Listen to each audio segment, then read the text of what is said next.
Hi, I'm Cindy Krebs. I'm the Director of Religious Education at St. Mary of the Assumption Parish in Hockessin, Delaware, in the Diocese of Wilmington.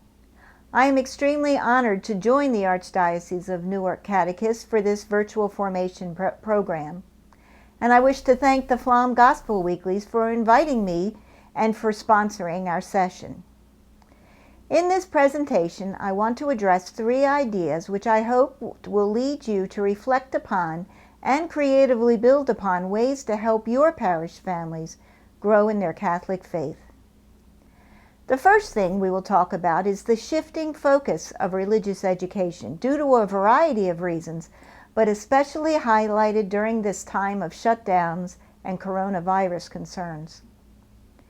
Next, because of this shifting focus, I want to talk a little bit about the changing role of the catechist in religious education. And lastly, I will offer you some of my solutions, some practical ways of things that I'm doing to engage my families in their faith. I don't have a magic solution, nor do I think my ideas are the best or the only ways to engage families. There is no one-size-fits-all solution. You need to assess your parish. Where are your families? What needs and concerns do they have? Are they shut down? Are they virtual learning? All kinds of things to consider.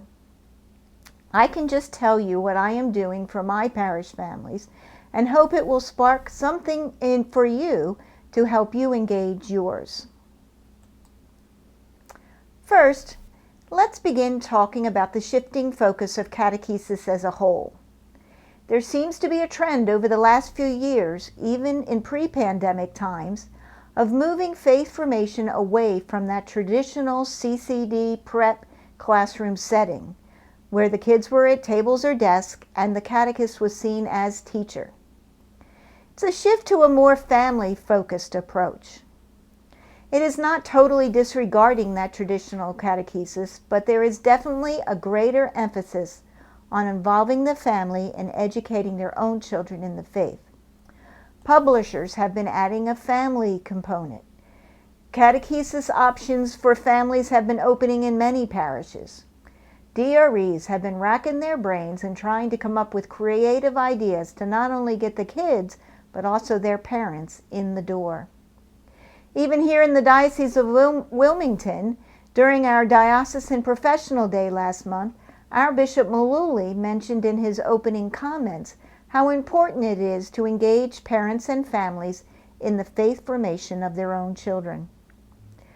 One of my favorite quotes of Pope Francis, and I have used it as a starting point for all my faith formation options this 2021 year, is, "How precious is the family as the privileged place for transmitting the faith." Personally, I am very enthusiastic about this shift. The drop-off at the parish so that kids can attend religion class and be educated in the faith system has not filled our churches.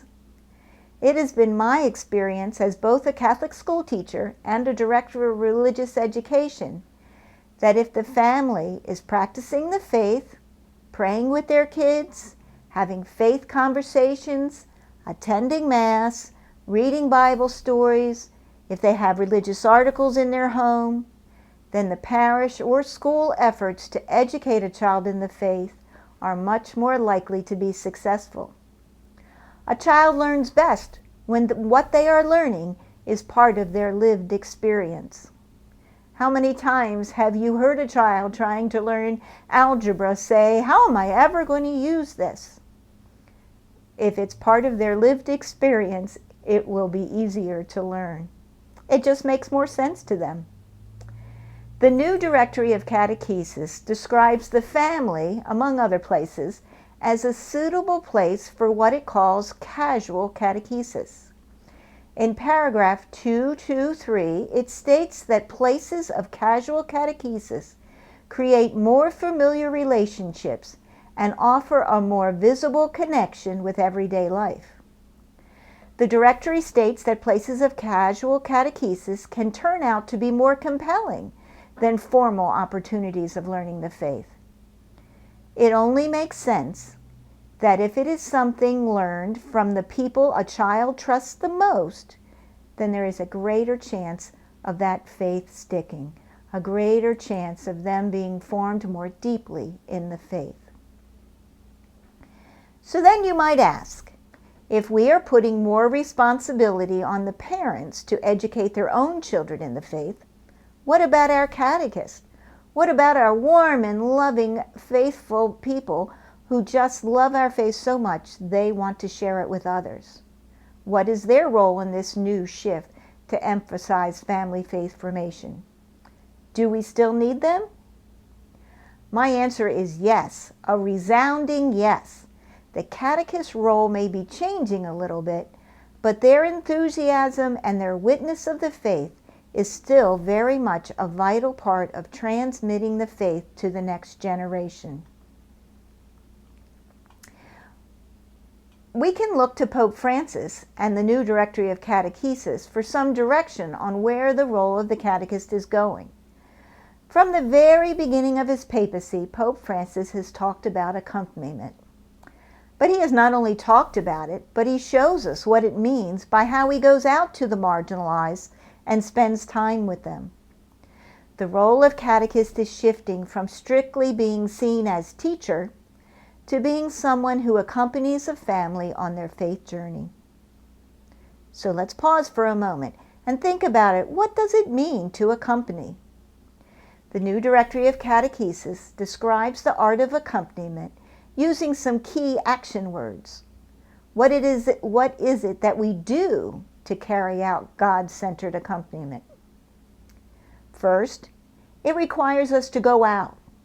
It may seem strange, it may be out of our comfort zone, but we need to go out to the families and meet them where they are, in their busy schedules and in their crazy family life. We need to acknowledge them and then do our best to welcome, invite, serve, and listen. We share the gospel message through our actions as well as our words. Catechists need patience to slowly build relationships and then begin to pray with our families. A catechist's joyful witness to the gospel message can draw others to Jesus, can lead others to ask questions, and can help others develop their own relationship with Jesus. We can use the Bible story of the road to Emmaus as an example of accompaniment. Jesus walked along with the disciples. He asked a question, and then he listened to his companions before teaching them. He built a relationship with them before he taught them and prayed with them. We too need to follow this method as catechists. We need to walk with our families, question them, find out their needs, their concerns, their questions, and then gradually teach them and pray with them. We can show them how they can help their children grow in their love of God and their knowledge of the Catholic faith. How relieved some catechists might be to let go of that 5-pound catechist manual and just help families grow in their faith by answering questions, providing suggestions, and then just being a joyful presence in someone's life. So we know there is a shift to help parents and their children journey together in their faith, and we also know we still need catechists to accompany them. So how do we do this? Well, let me share with you how I am helping my prep families educate their own children in the faith. The first thing I wanted to do was I wanted to make sure my parents understood that they and their children are on this faith journey together. Parents are homeschooling and trying to keep up with virtual learning, so I didn't just want to give them another textbook or workbook and make it seem like it was just yet another subject they needed to teach their children. So our year began with a prep pickup morning, where parents stopped by to pick up their printed materials that they would need. We had a masked, face-to-face moment to make a connection. And those that weren't able to get to that pickup, we delivered to their doorsteps their printed materials so they would have them when they needed them. Just from those brief contacts, I learned a lot about my families. I learned about what was stressing them. I learned about their concerns. I learned about their busy lives. So then we had our first virtual Google Meet meeting.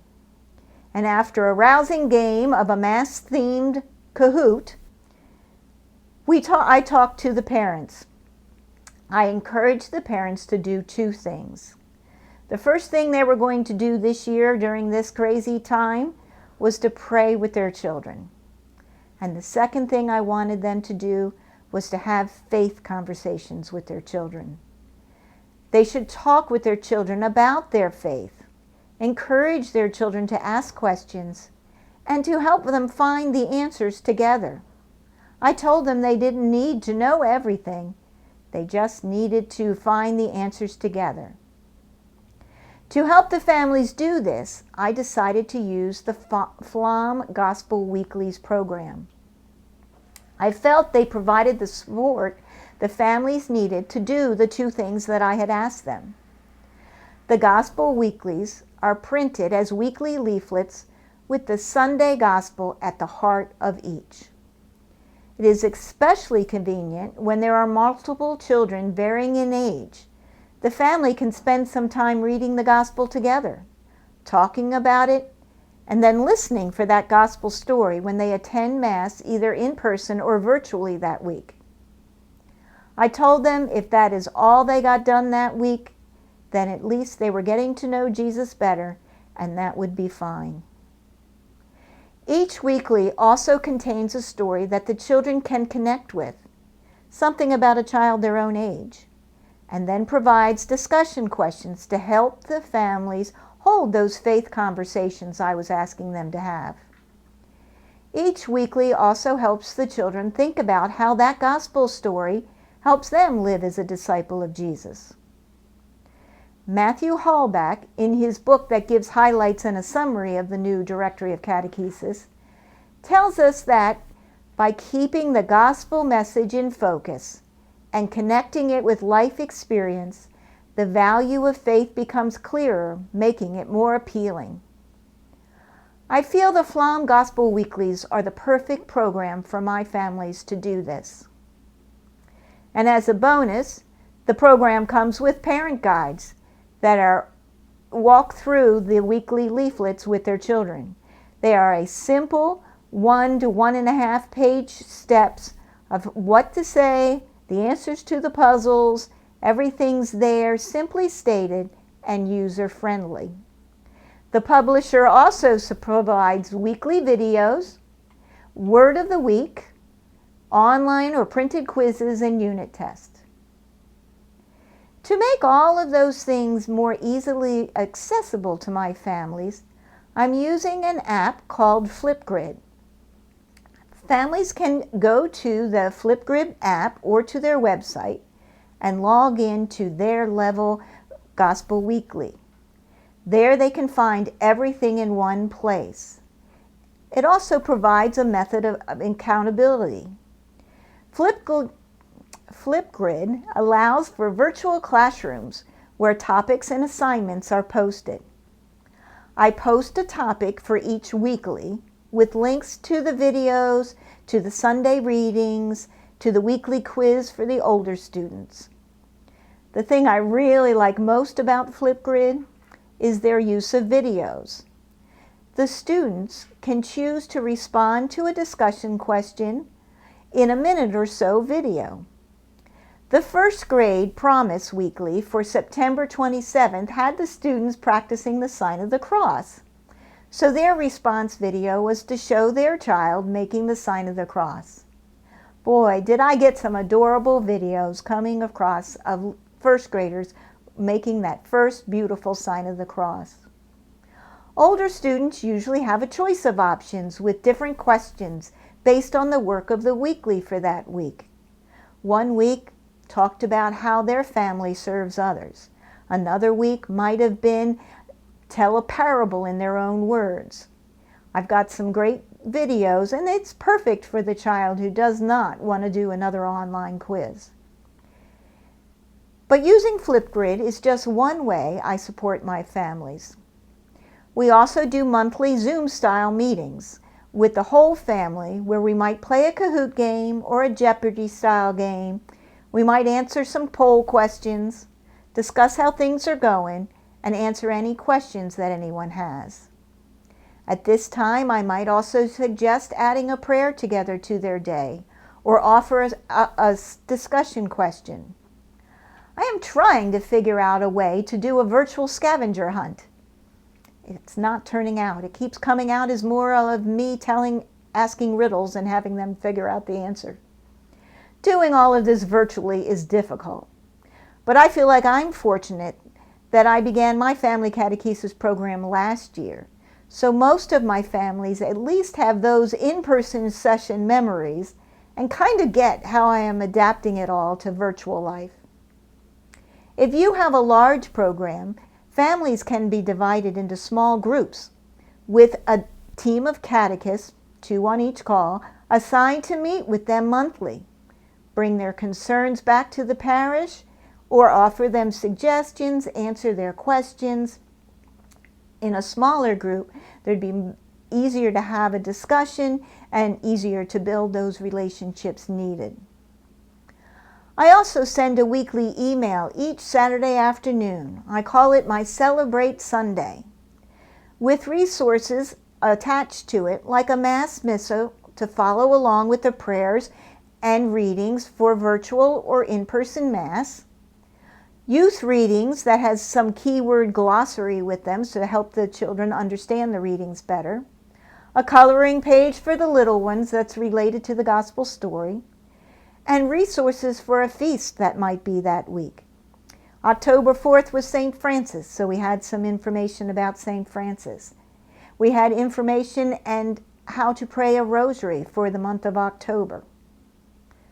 The Pflaum Gospel Weeklies are part of Bayard Publishing, and every Wednesday these resources are emailed to me.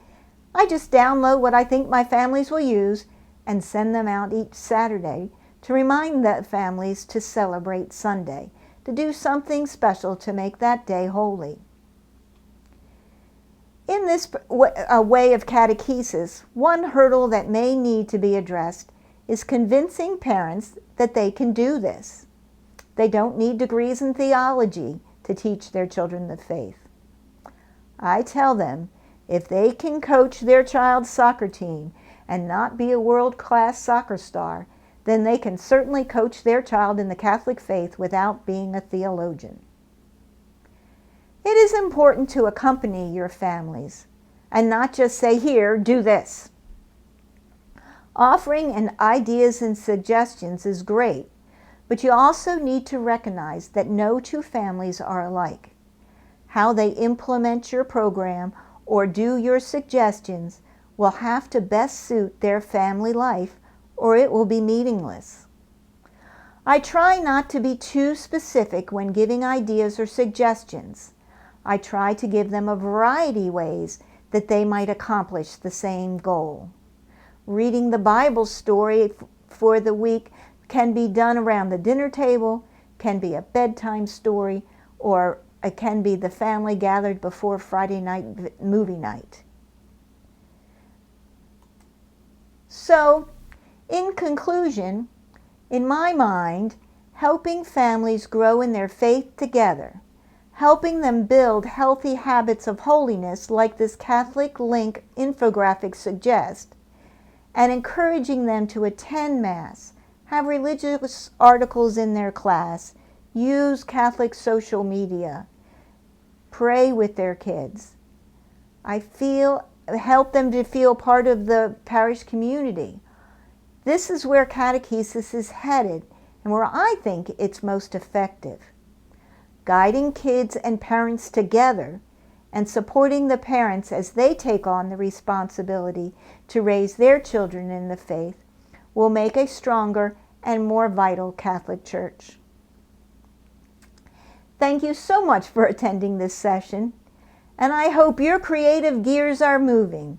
as you think about how your families can grow together in the faith. I want to thank the Archdiocese of Newark and all for allowing me to be part of this Catechist Formation Day. And a special thanks to Vince from Pflaum Gospel Weeklies for inviting me to do this presentation and for sponsoring this section. Have a great day. Thanks.